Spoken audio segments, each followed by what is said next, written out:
Welcome to Tiny Pep Talks for Step Parents, a short weekly podcast with new episodes every Sunday. For today's pep talk, my unpopular step parenting opinions. You're not doing step parenting wrong if the typical advice doesn't seem to apply to you. Last week, I read an article full of typical step parenting advice that, well, it wasn't wrong exactly, but it wasn't particularly helpful either.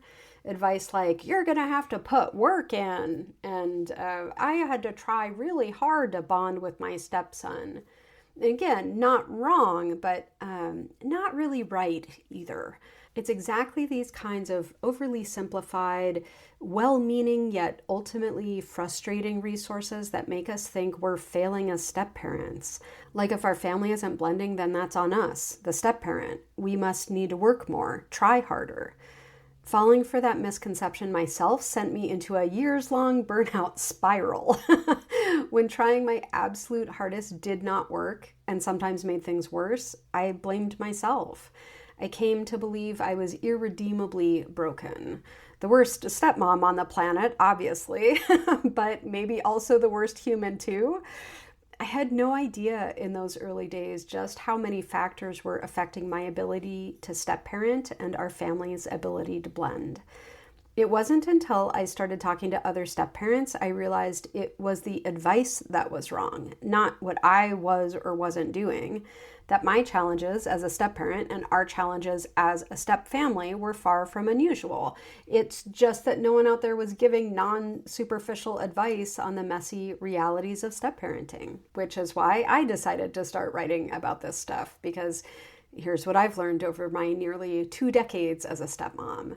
First, that your relationship needs to come first, not the kids. Number 2, that it's normal for stepkids to reject their step-parents. Yep, even if you're trying your hardest. Number 3, that loving your stepkid might not look how you thought it would. And in fact, you don't have to love your stepkid or even parent your stepkid to be a good step-parent. And number 4, that having a high conflict ex in the mix can drastically impact your ability to blend as a family. None of this is advice that I got in my earliest step parenting days, just eternal variations on the theme of try harder, do better, put in more work. Periodically, I get these nasty grams from folks telling me how wrong I am about step parenting, how I must be an awful person, and how I have no business being a step parent at all, let alone sharing any of this advice with other step parents. First of all, rude. Secondly, people not liking my opinion does not make my lived experiences any less true. And honestly, I kind of get the naysayers. It is so much easier to point at one aspect of blended family life, typically the step-parent, and say, there, that's the problem, than it is to go underneath and look at the true complexity of this house of cards we're attempting to build with our partners. That's why I blamed myself for years and years. Maybe you're blaming yourself too.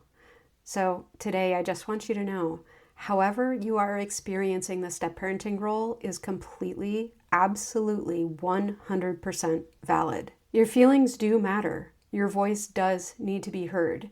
Step parents should not feel like second-class citizens pushed to the cramped outer margins of their families. You deserve to take up space.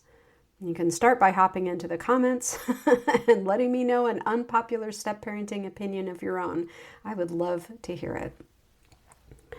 If you're listening to this by podcast, please check the show notes for a link to the full transcript over on Substack, along with a ton of other resources, and of course, to leave me a comment about your own unpopular step parenting opinion. We'd love to see you over there. Also, a heads up. Our private Substack community closes its doors on April 27th, 2026. So if you want more hands-on support or my personal take on your situation, now is the time. There's a link in the show notes for you to join.